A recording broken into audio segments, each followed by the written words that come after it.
तो ये जागने की ज़रूरत है, सोचने की ज़रूरत है हमें और आपको कि हमने इस देश को कहाँ पहुँचा दिया। हमने अपने वोट का कितना दुरुपयोग किया, जाति के नाम पे, धर्म के नाम पे, व्यक्तिगत लाभ के नाम पे। हमने अपने वोटों का सही इस्तेमाल नहीं किया है। ये जो दुष्परिणाम है, देश जो आज है, ये जो अपराधी मानसिकता के लोगों से हमारी विधानसभाएं, लोकसभाएं भरी पड़ी हैं। हर जिले में अतीक जैसा अपराधी है। अब तो ये साबित हो गया कि अतीक एक मोहरा मात्र था। उसके ऊपर भी लोग हैं, उसके ऊपर लोग हैं जो जिनके इशारे पे अतीक काम करता था। उसकी हत्या ने यह साबित कर दिया है। आज नहीं कल देखेंगे आप, अगर यूपी पुलिस ईमानदारी से निष्पक्ष होकर जांच करके सारी चीज़ें, सारे तथ्य सामने लाएगी तो ये तथ्य निश्चित रूप से सामने आएगा कि बड़े बड़े वाइट कॉलर लोग हैं जो अतीक से जुड़े थे। उन्होंने ही अपने नाम न आने के लिए, ताकि वो बचे रहे, अतीक अहमद की समय से हत्या करवा दी। लेकिन इसके पहले ये मुँह खोले, क्योंकि अतीक को देख के, उसकी भावभंगिमा को देखकर ऐसा प्रतीत हो रहा था कि अतीक अहमद अब टूट चुका है। अब वो समझ गया है कि उसके इन कुकर्मों का अंत आ गया है। उसके पाप का घड़ा पूरा लबालब भर गया है। ये उसकी आंखों से, उसकी बातचीत से साफ साफ महसूस हो रहा था। तो ये जो उसके आका है वो समझ गए कि अब ये टूट जाएगा और सबको नंगा कर देगा संभवतः, क्योंकि अतीक को कहीं न कहीं से एहसास हो गया था कि टुडे और tomorrow is going to be killed. उसको मरना उसका सुनिश्चित था। वो जानता ऐसे नहीं मरते तो कानून भी मुझे फांसी देता। जिस ढंग के विदेशी लिंक्स उसके सामने आ रहे थे, निश्चित रूप से आने वाले दिनों में उसे फांसी की सज़ा ही होती। ये मैं कंफर्म हूँ। अगर कानून के हिसाब से अगर देखा जाए तो मेरा कहना क्या मतलब है, मैं जो कहना चाहता हूँ इस वीडियो में, देश को अगर बचाना है, मैं फिर से देश भर के युवाओं को आह्वान करूंगा, और ख़ासकर यूपी के युवाओं को तो विशेष आह्वान करूंगा, क्योंकि इनकी गतिविधियों को जो मैं देख रहा हूँ, ये बड़ी चिंताजनक गतिविधि है। अधिकांश युवा हमारे जो है किसी न किसी राजनीतिक दल से जुड़ गए हैं, जाति के नाम पे, धर्म के नाम पे, व्यक्तिगत लाभ के नाम पे। सिर्फ यही कारण है अधिकांश युवाओं को जुड़ने की। इनका जो पार्टियों से जुड़ाव है वो विशेष कारणों से ही है। या तो उसका कारण जाति है, या तो उसका कारण धर्म है, या तो उसका कारण कोई खास व्यक्तिगत संबंध है जिससे वो लाभान्वित होते हैं। इसके अलावा कोई कारण नहीं। राष्ट्र निर्माण की भावना से ये शायद अपवाद स्वरूप कुछ हों जो राष्ट्र निर्माण की भावना से किसी दल से जुड़ा हो। तो सबसे पहले जो आवश्यकता है वो हमें अपने आप को बदलने की है। हमें अपने वोट के महत्व को समझना पड़ेगा। हम अगर वोट डालना नहीं सीखेंगे तो आने वाले दिनों में देश की स्थिति बहुत खराब होगी, बहुत खराब होगी। मैं जो देख रहा हूँ, सोचिए ये इन अपराधियों के हाथ पैर कितने बड़े थे। यानी जिस किसी पे भी उंगली रख देते थे, जिस किसी की प्रॉपर्टी पे, जिस किसी के धन पे, वो ले ही लेते थे।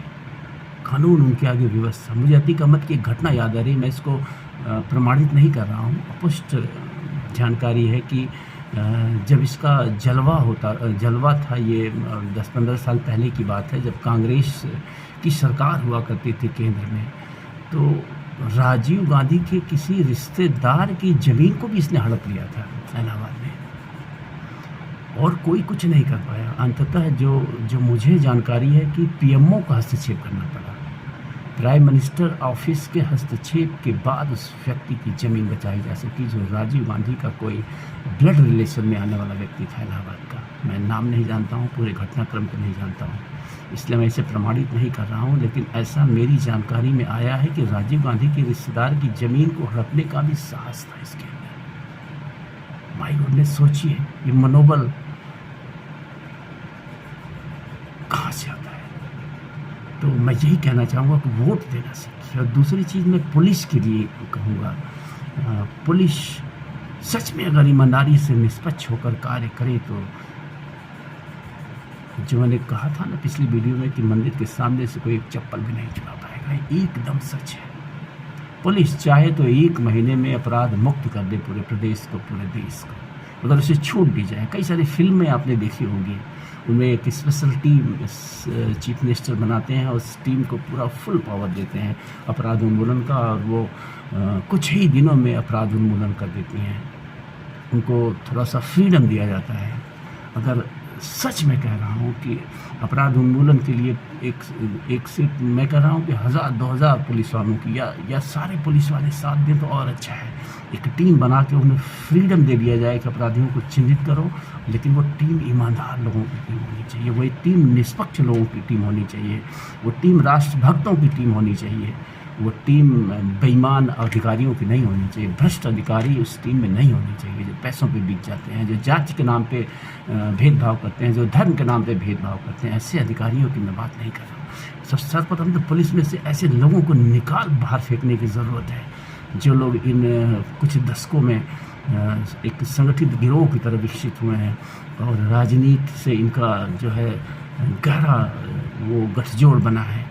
ऐसे लोगों को भी चिन्हित करने की ज़रूरत है। मैं योगी आदित्यनाथ जी से कहूँगा कि एक जांच एजेंसी बना के ये जो पुलिस वाले हैं, जो इस ढंग के कुकृत्य जिनके रहे हैं, इनके बैकग्राउंड को तलाशा जाए, खंगाला जाए और देखा जाए। जो लोग इस तरह की संलिप्तता जिनकी पाई गई है, उन्हें पुलिस व्यवस्था से निकाल बाहर फेंकने की ज़रूरत है, बिना किसी संकोच के। ये भी एक बहुत बड़ा जो है कार्य होगा अपराध उन्मूलन के लिए। तो वीडियो लंबी हो रही है, मैं अंत में बस यही कहूँगा कि अपराधियों का अंत होना चाहिए, जैसे भी। द रूल ऑफ लॉ जिसकी बात असदुद्दीन ओवैसी कर रहे हैं, रूल ऑफ लॉ फेल नहीं है। असदुद्दीन ओवैसी बार बार कहते हैं कि इनका इनकाउंटर नहीं होना चाहिए, गलत हुआ। अरे तो इनको सरेंडर भी तो करना चाहिए था। If they were believing on constitution, rule of law, then they must have surrendered. They must not have killed the Umesh Pal, the witness of Rajupal murder case.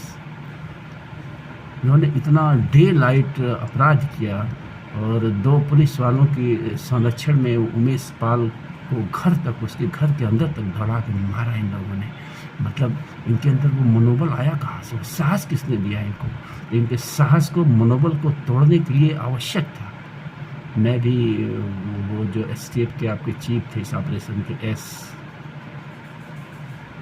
कोई एस सर थे, मैं नाम उनका आगे वाला भूल रहा हूँ। उन्होंने कहा कि अगर विटनेस इस तरह से प्रदेश में मारे जाएंगे तो फिर आगे कौन आएगा? जब इतने बड़े अपराध का, इतना जो है एक चर्चित केस का विटनेस अगर इस तरह से दिन दहाड़े मार दिया जाएगा तो फिर लोग विटनेस बनने के लिए तैयार कौन होगा? तो उस भय को ख़त्म करने के लिए इन्हें भयभीत करना ज़रूरी था। इन्हें भयभीत करना ज़रूरी है। अतीक अहमद के इस अंत से, अंत में मैं यही कहूँगा, अतीक अहमद के इस अंत से हर उस अपराधी को सबक लेने की ज़रूरत है, सीख लेने की ज़रूरत है कि बेटा तेरा भी अंत आएगा ज़रूर। तुम अगर किसी इस भ्रम में हो कि तुम्हारा अंत नहीं आएगा, हो सकता आज समय तुम्हारे साथ हो, जैसे 30, 35, 40 सालों तक अतीक के साथ समय था, लेकिन जरा सा समय बिगड़ा और अतीक के कुकृत्यों के चलते उसके परिवार का सर्वनाश हो गया, पीढ़ियों का सर्वनाश हो गया, उसके आगे वाली जनरेशन का सर्वनाश हो गया। तो तुम सबका भी सर्वनाश होगा। जो कोई जहाँ कहीं भी हो और इस भ्रम में हो कि तुम आजीवन बचे रहोगे, तो ये गलतफहमी दिमाग से निकाल दो। आज नहीं तो कल तेरा भी नंबर आएगा। तुम सब अपराधी मानसिकता के लोग जो दूसरों को मार देना एक खेल समझते हो, दूसरों की संपत्ति लूट लेना एक खेल समझते हो, दूसरों को डराना, धमकाना और बेइज्जत करना तुम लोग मजाक समझते हो, तो तुम लोग सोच लो, तुम लोगों का भी वो दिन आएगा जब पैंट गीली हो जाएगी। सालों पैंट गीली हो जाएगी तुम लोगों की भी, क्योंकि तुम लोग बड़े बहादुर नहीं हो, ये मैं जानता हूँ। कनपट्टी पे एक गन सटा देनी हो तो तुम्हारी पैंट 100% गीली हो जाएगी। यही वजह है कि तुम लोग जहाँ कहीं उतरते हो, खड़े होते हो, 10-15 गनर जो है 100 मीटर का दायरा बना के तुम लोगों को घेरे रहते हैं, क्योंकि तुम लोग कायर हो। तुम लोग जानते हो कि एक आम इंसान इसी भीड़ में से उठेगा और तुम्हें पटक के मार डालेगा। इतने तुम फटे हुए और कमज़ोर और कायर हो सालों। तो सोच लो, सुधर जाओ समय से। अतीक अहमद के इस सर्वनाश से सीख लो और बदल जाओ अगर चाहते हो कि तुम्हारी पीढ़ियाँ सुरक्षित रहे, क्योंकि बाप के कुकर्मों की कीमत उसके पुत्र को भी चुकानी पड़ती है, उसके पुत्र के पुत्र को भी चुकानी पड़ती है, उसकी 7 पीढ़ियों को चुकानी पड़ती है। तो जो तुम आज अपराध का साम्राज्य खड़ा करके अपने आप को बहुत बहादुर समझ रहे हो ना, तुम्हारी पीढ़ियाँ रोएंगी साले, तुम सुनने वाले भी नहीं रहोगे तब तक। पीढ़ियाँ तुम्हारी रोएंगी, क्योंकि वक्त बदलेगा, जनता जागरूक हो रही है। और ये जो योगी जी टेस्ट दे रहे हैं अपराध मुक्त समाज का, ये टेस्ट जनता के मुंह लग रहा है। अब आने वाले समय में अगर ये समझो तुम लोग कि कोई नई सरकार आ जाएगी, फिर से उसी ढंग से जश्न अपराध मनाया जाएगा, तो अब जनता नहीं स्वीकार करेगी। जनता में ये बदलाव देखने को मिल रहा है। वो अपराध मुक्त समाज में कैसे सुकून से जिया जा सकता है उसे महसूस कर रही है। तो जीत जाओ सभी लोग, live and let's live everyone, यही प्रकृति का नियम है। और जिसे तुम लोग सफलता समझ रहे हो, अतीक अहमद को आज अगर पूछा जाए बुला के उसकी आत्मा से कि ये जो तुम्हारी जर्नी थी, ये उन्नति की जर्नी थी कि अवनति की जर्नी थी, तो वो क्या कहेगा? वो यही कहेगा कि भैया कान पकड़ रहा हूँ, गलती से भी जो मैंने किया है, जो कुकृत, मेरे एक कुकृत से मेरा पूरा परिवार का सर्वनाश हो गया, तो आप में से कोई मत करना। शायद वो यही कहेगा अगर उसे फिर से एक नवजीवन का मौका दिया जाए तो 7 जन्मों तक अपराध का नाम नहीं लेगा। उसका जो अंत हुआ है, जो भयानक और निशंस अंत हुआ उसका, 7 जन्मों तक नाम नहीं लेगा अपराध का। तुम लोग भी अभी वक्त है तो सुधर जाओ, बदल जाओ अपने आप से, और अपने पीढ़ियों के अगर तुम्हें सोच हो, अपने परिवार की जरा सी भी चिंता हो, तो तुम्हारा वक्त बिगड़े इससे पहले तुम बन जाओ, तुम्हारा वक्त खराब हो इससे पहले सुधर जाओ। ये मेरा संदेश है हर किसी को। मैं किसी व्यक्तिगत व्यक्ति को टारगेट नहीं कर रहा हूँ, हर उस अपराधी मानसिकता वाले को टारगेट कर रहा हूँ कि ये अपराध का दिन बहुत लंबा नहीं होता है, इसकी उम्र बहुत छोटी होती है, किसी की थोड़ी सी लंबी, किसी की थोड़ी सी कम, बस यही होता है, लेकिन अंत वही होता है। अगर मतलब कानून अगर तुम्हें नहीं दंडित कर पाता है कभी कभी, तो प्रकृति उसके पीछे खड़ी है दंडित करने के लिए, वो दंडित कर देती है, लेकिन दंड मिलना तय है। कानून किसी वजह से अगर विफल भी हो गया तो प्रकृति तुम्हें दंडित करने से कभी नहीं छोड़ेगी, क्योंकि उसके यहाँ सिर्फ और सिर्फ मतलब उसकी निगाहों से नहीं बच पाओगे। वो तुम्हारे एक एक अपराध को दर्ज कर रही है प्रकृति भी, और तुम्हारे एक एक अपराध का चुन चुन के दंड उसने निर्धारित कर रखा है। जो ही तुम्हारा वक्त बिगड़ेगा वो दंड तुम्हें मिल ही जाएगा। तो नमस्कार, अगर आपने मेरा चैनल अभी तक सब्सक्राइब नहीं किया है तो सब्सक्राइब कर लें, ताकि हमारी आपकी बातचीत इस तरह से होती रहेगी, फिर आगे मिलते रहेंगे। नमस्कार, धन्यवाद।